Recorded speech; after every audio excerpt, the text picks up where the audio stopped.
Welcome back, and this would be part 4. In the last video I stopped off in the Americas. I'm going to take this back up and around and show you where we were just at over here. When you zoom out, you can see the Z-pinch, and I'm going to come right back here to this area, but from over here we're going to take you back to Michael Steinbacher, where he asks this question.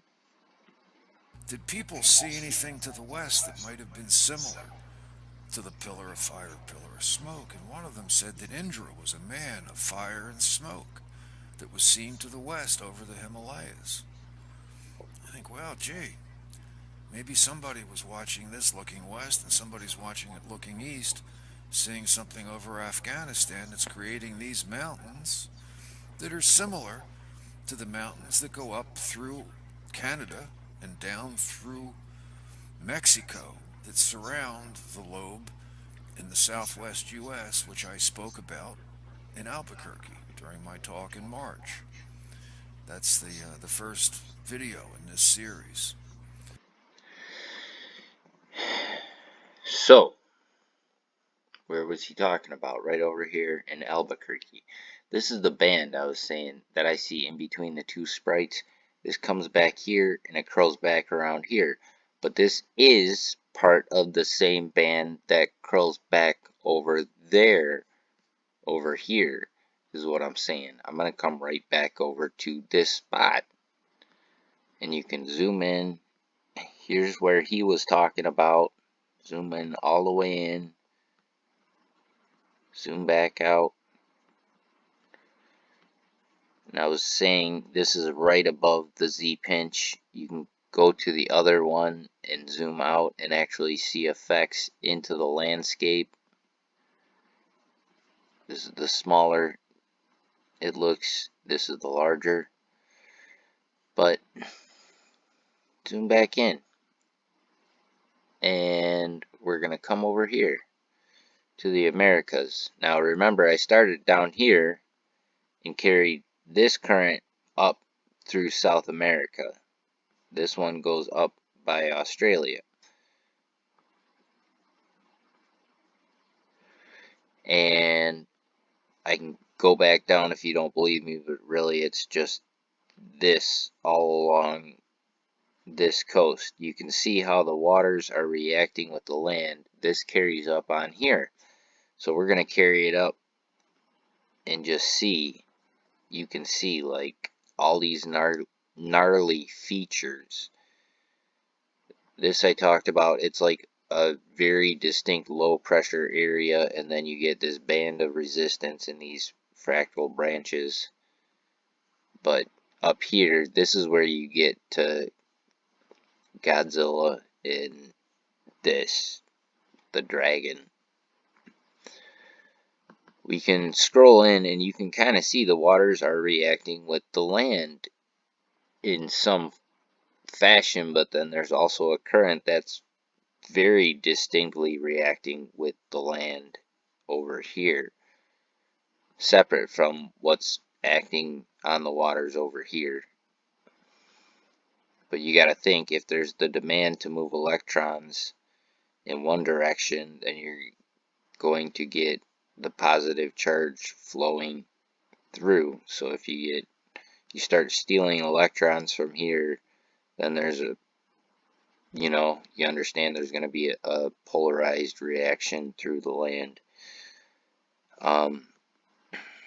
You can follow this, comes up very distinctly, and this is separate from the band on the other side, which I traced that out in another video. It's a straight line that just cuts right across there, but this one curls up and in and up, and it's really, you can see this is the part from Great Bear Lake, and there's this bowl shape that curls and oh man. And these aren't like small features at all. These curl in, curl up, pull in, and it's pulling charges from anywhere it has to. This is like so gnarly up here.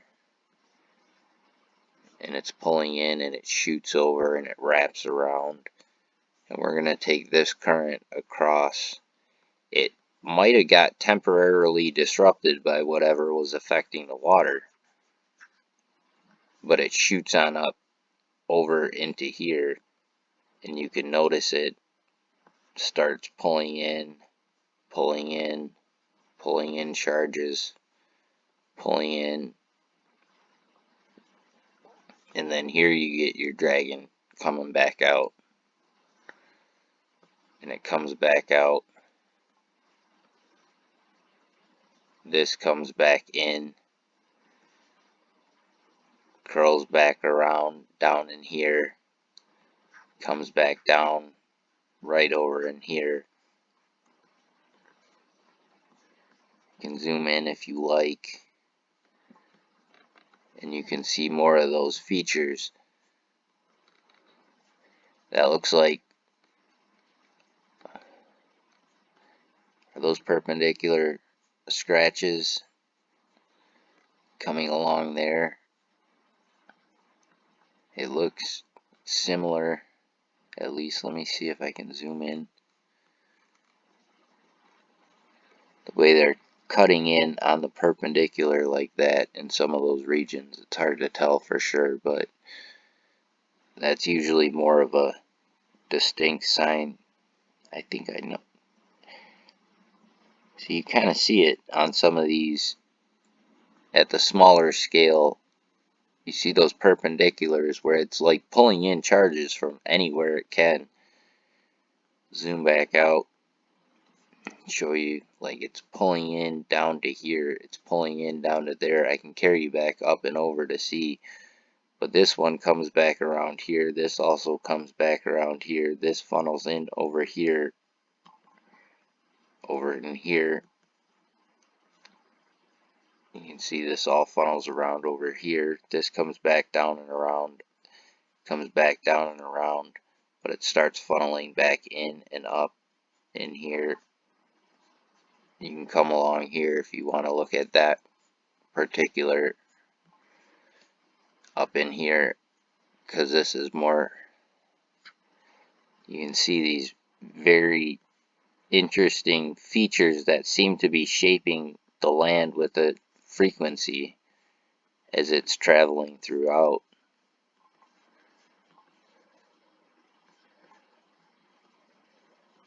But that's coming back down and around here. This is coming back down and around here. This is coming back down and around here. This is all coming back down and around here, into here, into here, pulling in, pulling in, pulling in. We're pulling into this. This is one of the upper lobes. There's our Tien Shan mountain. And you can see this is a twisting filament.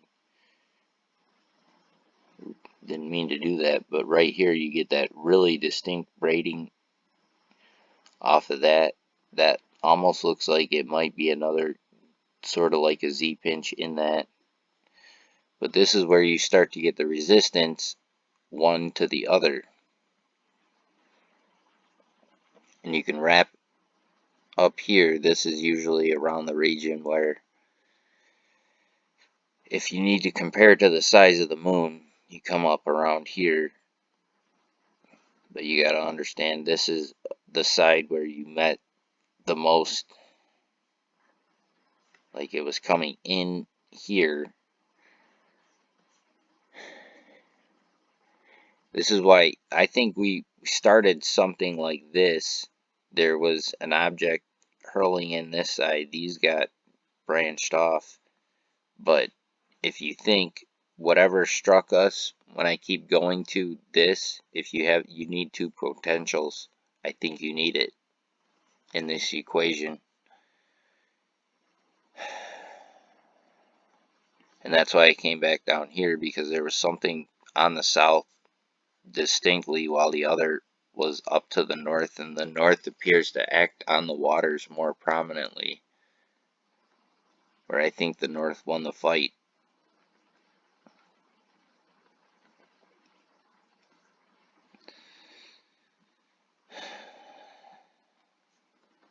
Because this is really, really interesting right here.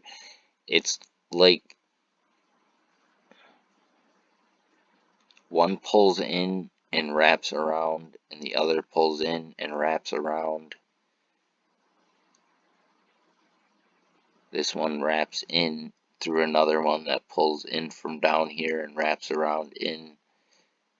And it's pulling charges, but you can see which directions it needs to go from. All these are pointing back here, all these are pointing back here. All these features are coming back. It wraps around the entire Earth. I don't know how else to say it. It's at a scale where you need to come back to this and consider how much, like, we're packing a lot of heat here, but it's not impossible, not at all. And you look down in here, and there's again like a very distinct band, but this wraps in to all this. This falls in line with what's coming up here.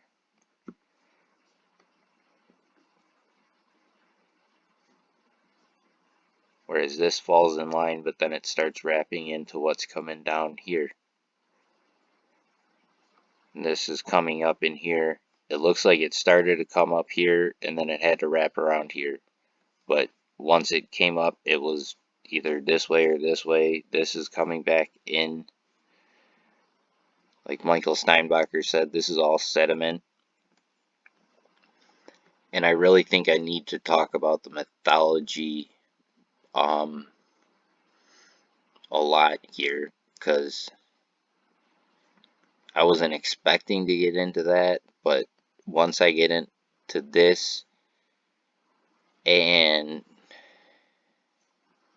when you're considering what's going on at this scale, but then you hear stories that suggest people were here on Earth while this was all taking place.